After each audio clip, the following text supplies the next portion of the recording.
Bonjour à tous, dans cette vidéo, nous allons parler d'un sujet d'actualité, le coronavirus. Il s'agit d'un court résumé sur les aspects moléculaires et quelques données épidémiologiques, le but n'étant pas d'être exhaustif, mais plutôt de donner une idée sur ce qu'est le nouveau coronavirus sur le plan moléculaire. Vous trouverez à la fin de la vidéo ainsi que dans la description de la vidéo toutes les références bibliographiques sur lesquelles je me suis basée. Voici donc le plan que je vais suivre. Après une brève introduction, je vais développer les caractéristiques moléculaires. Je vais parler notamment de la structure du virus et de son cycle de réplication. Enfin, je vais parler un peu des données épidémiologiques récentes du nouveau coronavirus, notamment de son origine, des symptômes causés par l'infection, de la détection et des traitements. Tout d'abord, il faut savoir qu'il existe plusieurs types de coronavirus. En ce qui concerne la classification, ces virus font partie de l'ordre des nidovirales, de la famille des coronaviridés et de la sous-famille des orthocoronavirinés. La sous-famille des coronavirus est subdivisée en 4 genres. Les alpha-coronavirus, les bêta-coronavirus, les gamma-coronavirus et les delta-coronavirus. Les alpha et les bêta-coronavirus infectent uniquement les mammifères, alors que les gamma et les delta-coronavirus infectent principalement les oiseaux, mais certains peuvent éventuellement infecter les mammifères. Il est à noter que tous les coronavirus ont des origines animales. C'est le cas du SARS coronavirus qui a émergé en 2002 dans la province de Guangdong en Chine et du MERS coronavirus qui s'est développé en Moyen-Orient en 2012. Le nouveau coronavirus présente par ailleurs une homologie de séquence avec le SARS coronavirus qui est de 79,5%. Ces deux virus sont donc sur le plan génétique très proches. Si on regarde maintenant la carte d'identité du virus, on verra que c'est un virus enveloppé. L'enveloppe sert à protéger le virus lorsqu'il se retrouve dans les environnements hostiles. Il est donc plus résistant que les virus non enveloppés. Il forme des particules sphériques de 100 à 160 nanomètres de diamètre, à l'intérieur desquelles on va retrouver l'ARN simple brun de polarité positive qui code l'information génétique du virus. L'enveloppe du virus est composée de plusieurs types de protéines. La protéine S qui forme des pics en surface, la protéine membranaire M, la protéine de l'enveloppe E, et à l'intérieur de la particule, on va trouver la nucléocapside hélicoïdale formée par la protéine N qui va donc protéger l'ARN génomique. La protéine S forme des pics en surface, aussi appelés péplomères. Selon certains, ces épis ressemblent à des petits choux-fleurs ou encore à une couronne solaire. C'est d'ailleurs cette dernière comparaison qui a donné le nom à cette famille de virus. La protéine spike ou protéine S est une glycoprotéine qui s'assemble en trimères pour former des pics.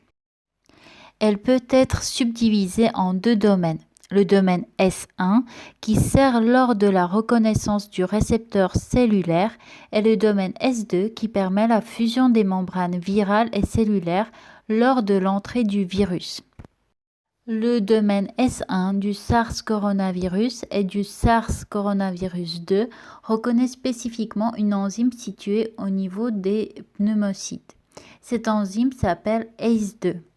La liaison du virus sur cette enzyme induit la surexpression de cette enzyme, ce qui conduit à l'endommagement des cellules.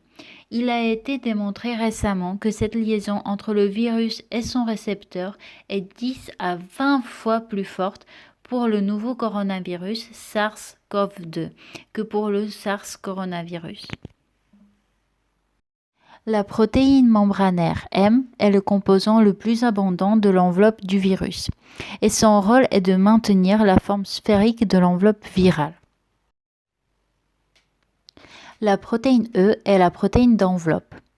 C'est un petit polypeptide dont les séquences sont divergentes parmi les coronavirus.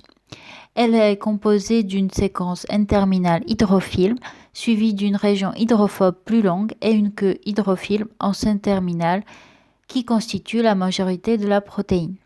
À l'intérieur de la particule virale, on va retrouver le génome ARN protégé par la nucléocapside. La nucléocapside a une structure hélicoïdale et comporte également un composant protéique appelé la protéine de la nucléocapside N. Le génome des coronavirus est un génome non segmenté, simple brin de sens positif, c'est-à-dire qu'il est dans le même sens que l'ARN messager. L'ARN viral ressemble à la plupart des ARN messagers eucaryotes. Il a une coiffe en 5' et une queue poly-A en 3'. Mais il est beaucoup plus grand que la plupart des ARN eucaryotes. Une autre caractéristique intéressante sont les multiples cadres de lecture ouverts, ou ORF, que ces virus possèdent. Les gènes canoniques conservés sont les gènes de la réplicase, suivis par les gènes de la protéine S, de la protéine E, de la protéine M et de la protéine N. Le génome viral a plusieurs rôles pendant l'infection. Tout d'abord, la traduction en polyprotéine réplicase. La synthèse complète de cette protéine nécessite un décalage du cadre de lecture. Deuxièmement, le génome sert de matrice pour la réplication et la transcription du virus. Et troisièmement, le génome joue également un rôle dans l'assemblage des particules. Les coronavirus possèdent également les protéines accessoires qui varient d'un virus à l'autre, mais semblent être non essentielles à la survie du virus. Et je ne vais pas les développer dans ce résumé. Le cycle de réplication virale se déroule en plusieurs étapes que l'on va maintenant voir en détail. Le virus commence à s'attacher au récepteur cellulaire ACE2 par l'intermédiaire de ses pics en surface. Le segment S2 de la protéine S permet la fusion de la membrane virale avec la membrane cellulaire et ainsi la libération du virus nu à l'intérieur de la cellule hôte. Ensuite, l'ARN génomique va être d'une part traduit directement en polyprotéines qui vont maturer et donner par autoprotéolyse des protéines non structurales. D'autre part, l'ARN génomique va être répliqué, c'est-à-dire multiplié pour constituer l'information génétique des nouveaux virus.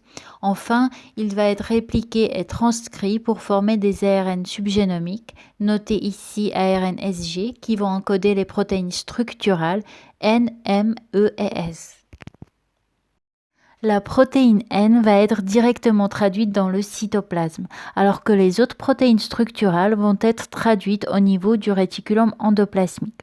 L'assemblage de nouvelles particules virales va se faire au niveau du compartiment ergique, puis les particules formées vont être transportées par des vésicules jusqu'à la surface de la cellule où elles vont bourgeonner. Abordons maintenant la dernière partie de ce résumé. Quelles sont les données épidémiologiques du SARS-coronavirus 2 ? Le SARS-CoV-2 fait partie des bêta-coronavirus et l'infection par ce virus cause la maladie baptisée Covid-19. Covid-19 est la troisième maladie zoonotique causée par les coronavirus après le SARS et MERS. Zoonotique veut dire que cette maladie se transmet des animaux vertébrés à l'homme et vice-versa. Quels sont les symptômes de Covid-19 ? D'après une étude chinoise, la majorité des patients ont de la fièvre. Dans 76% des cas, de la toux. Dans 44% des cas, les patients ressentent de la fatigue et des douleurs musculaires. Et dans 55% des cas, des difficultés respiratoires. Maintenant, on va voir comment le SARS coronavirus 2 est détecté. On utilise une méthode bien établie et utilisée en routine pour la détection des infections respiratoires. Il s'agit de la RT-PCR. Cette technique permet d'amplifier spécifiquement les gènes codant les protéines virales, notamment l'ARN polymérase, l'ARN dépendante, ce qui permet de discriminer le SARS coronavirus 2 du SARS coronavirus. La RT-PCR se déroule en 2 étapes. Tout d'abord, on extrait l'ARN à amplifier à partir des échantillons des patients. On utilise la transcriptase inverse, une amorce poly-T, qui va s'hybrider sur la queue poly-A et des désoxyribonucléotides pour synthétiser le brin d'ADN complémentaire. On va donc se retrouver avec un hybride ARN-ADN complémentaire. L'ARN va être spécifiquement dégradé et l'ADN complémentaire va être utilisé pour la deuxième étape. Cette étape consistera tout d'abord à synthétiser le second brin de l'ADN complémentaire à l'aide de la Taq polymérase. Ensuite, des amorces spécifiques des gènes des protéines virales seront utilisées, ainsi que la Taq polymérase pour amplifier spécifiquement le gène viral d'intérêt. Une fois amplifié, celui-ci sera vérifié par séquençage. En ce qui concerne les traitements, il n'y a pas de traitement disponible pour le moment. Les médecins utilisent actuellement des traitements symptomatiques et plus empiriquement des antiviraux. Dans un cas aux États-Unis, néanmoins, un patient a été guéri à l'aide du Remdesivir, qui est un antiviral non commercialisé. La recherche avance cependant à grands pas pour développer un traitement efficace. Voilà la fin de la vidéo. Merci d'avoir regardé et j'espère qu'elle vous a plu.